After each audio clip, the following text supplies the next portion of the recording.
Westminster parties. There'll be 3 broadcasts, one each on ITV, Sky and the BBC, in front of a selected audience. TV debates, of course, have been a key feature of American elections for decades. Our political correspondent Joe Coburn looks at whether they will now become as important a part of the election campaign in the UK. Going head-to-head for the first time on live TV. The would-be Prime Ministers of the 3 main parties will slug it out in a series of showdown debates during the general election next year, whenever that is.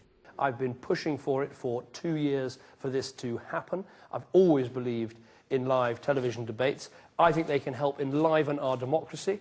I think they will help answer people's questions. I think they will help crystallise the debate about the change this country needs, and I'm delighted that they're taking place. There'll be 3 live TV debates during the election campaign. The first one on ITV, then Sky, and finally the BBC.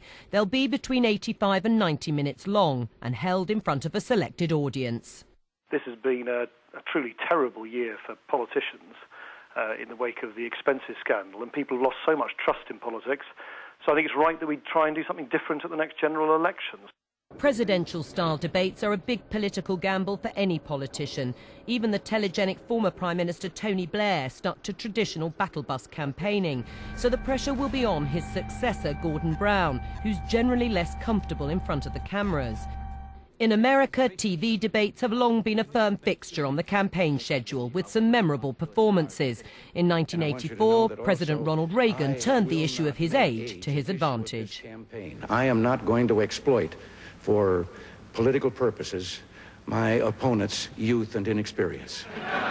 The question is, how influential will TV leader debates be here in Britain? This certainly makes a big change to the nature of British election campaigns, in the sense that these, I think, will undoubtedly be crucial punctuation marks during the course of the campaign. We'd like to see the results by time. General election results have been broadcast live on TV since the 1950s. Now, 60 years later, a new chapter of broadcasting and election history could be in the making. Joe Coburn, BBC News, Westminster. We'll be speaking to Alex Salmond of the SNP shortly for his reaction to that. Turn to our main story now, and that's the announcement of televised election debates. The First Minister of Scotland, the leader of the Scottish National Party, Alex Salmond, joins us now from Aberdeen. Mr Salmond, thank you for taking the time to talk to us this evening. You had previously said that if these debates went ahead and you didn't have a part in them, you'd take legal action. Are you happy that you may be included in some way, if not in the main debates?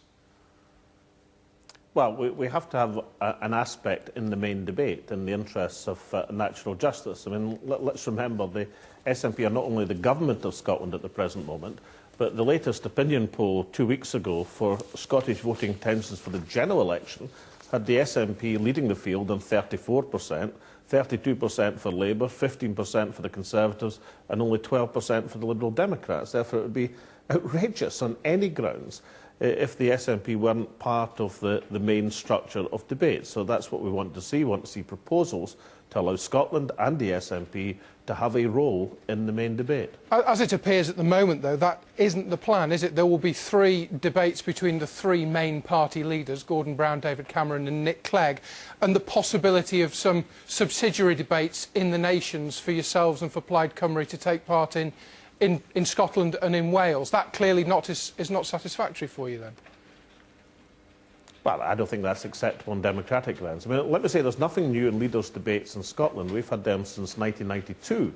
I think I'm right in saying, the first leaders' debate in a general election in Scotland with myself and the late Donald Dewar. So there's nothing new in that. But the fact that they would be presented as subsidiary debates really gives you the clue as to why they wouldn't be adequate. I mean, in a general election, when people are competing, are meant to be competing on an equal basis, and where broadcasters, particularly the BBC, have public service obligations, then people must have a right of access to the main debate, not sort of relegated to the B League. And Scotland and the SNP, it will not accept being relegated to a subsidiary basis. But can you not understand that there has to be a cut-off at some point? Because every party would feel that they wanted a platform alongside the main 3 parties. Clearly you are a main party in Scotland, and you will get a debate in Scotland where your candidates will be standing. Yes, but the other parties will also be in that debate, quite rightly and quite legitimately, which would mean they get 2 debates and we only get to be part of 1 debate, despite being the leading party and the government of Scotland.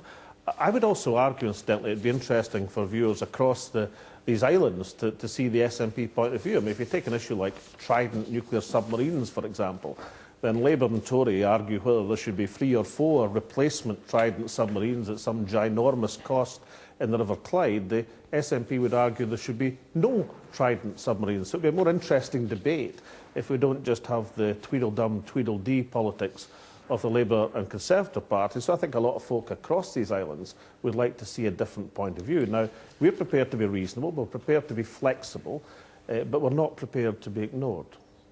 OK, looks like there may be an impasse which needs to be solved. Mr Salmond, thank you very much for taking the time to talk to us. Page, Chief Executive of the pollster Ipsos Mori, with me now. Thank you for joining us. Hello. Well, they agreed a couple of months ago. It took a while to work out the details, but it's all been finalised. Yes. What difference do you think these debates will make? They will make a big difference, because for the people, particularly marginal voters, voters in marginal seats and swing voters, people who haven't made up their minds, a large part of how they choose will be the performance of the individual leaders. So putting them on show like this is going to be make or break in this election, particularly probably for Gordon Brown. Yeah, why do you think he's agreed to it? I mean, some are obviously saying it's the last throw of the dice, effectively, because Labour is so far behind in the polls. Well, I think, to be honest, that is part of it. His personal ratings aren't strong, and I guess he hopes that over a longer period of questioning, we've got to remember these debates are going to be over an hour long, he will be able to unpick something about David Cameron.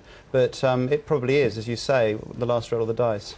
They have lots of platforms, though, already. I mean, we have PMQs. I see them interviewed all the time. Is it really going to make that much difference? I think the fact that they're there for, you've got 3 consecutive debates, you've got all 3 leaders there, and it's a chance, you know, unpredictable things can happen. PMQs is a bit of a set piece, it's half an hour, they throw a few things at each other and it stops. Here, you know, there is a chance for questioning, and, you know, we don't know quite how the audience are going to be involved, to really start to unpick things. And I think people want to see character, and this is what they'll be looking for in these debates. Yeah, I mean, when you talk about unpredictable and the audience, it's really members of the public that have turned up some of the interesting elements in previous election Remember Tony Blair before. being embarrassed, you know. So absolutely, we don't, you know, they won't know what's coming. There'll be huge amounts of rehearsal. They'll be plotting those lines, those gags. You know, I think it really will change the debate, and it should give it more attention as well, and possibly even drive up voter turnout. We don't have a presidential system, though, in this country, and people are obviously comparing the debates here with what happens in the United States. In the United States, they are voting for the man, the woman, but here it's different. Well, of course, everybody votes for their individual MP, and the MPs choose the leader.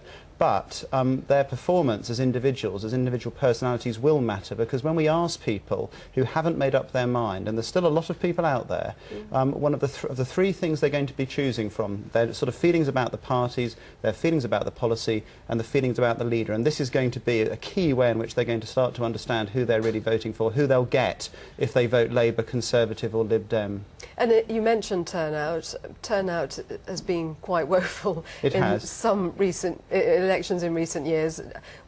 Do you think that this could actually turn that around? I think if it just, you know, it depends how these debates go, but certainly it might be something that starts to see a real point of difference. We just, you know, it's an unknown factor, and I think that in itself will increase interest in the election. Good. Well, we'll look forward to them. Thanks very much, Ben.